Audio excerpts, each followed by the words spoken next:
Hello' বন্ধু বান্ধৱীসকল, মোৰ YouTube channel এছকে তানবীৰ ষ্টুডিঅ'লৈ সকলোলৈ স্বাগতম জনাইছোঁ। আপোনালোকৰ মাজলৈ লৈ আনিছোঁ নতুন এটা অন্য ভিডিঅ'লৈ। আহক সকলোৱে মিলিজুলি ভিডিঅ'টো অলপ স্কিপ নকৰাকৈ ভিডিঅ'টো সম্পূৰ্ণকৈ চাওক। আৰু যিসকল বন্ধু বান্ধৱীয়ে মোৰ চেনেলটো এতিয়ালৈকে ছাবস্ক্ৰাইব কৰি দিয়ে নাই, ছাবস্ক্ৰাইব কৰি দিয়ক। আৰু সকলো ধৰণৰ জব আপডেট পাবলৈ হ'লে কেৱল মোৰ চেনেলটো ছাবস্ক্ৰাইব কৰি মোৰ চেনেলটোৰ লগতে থাকক। আসাম পুলিচ ইউপি কনিষ্টেবল পোষ্টৰ লগতে আসাম ফৰেষ্ট গাৰ্ড বেটেলিয়নত এফপিএফ পোষ্টত নতুনকৈ পদ মুকলি কৰা হ'ব।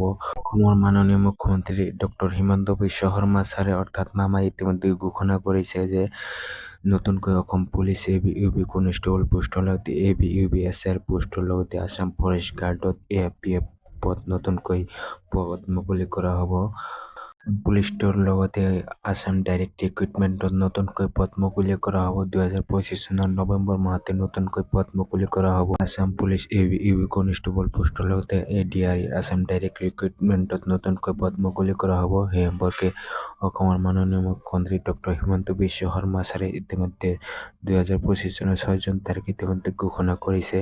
তো যিসকল বন্ধু বান্ধৱী আসাম পুলিচৰ লগতে এডিআৰই আসাম ডাইৰেক্ট ৰিক্ৰুটমেণ্টত চাকৰি কৰিম বুলি ভাবি আছে, এতিয়াৰে পৰা প্ৰস্তুতি লওক।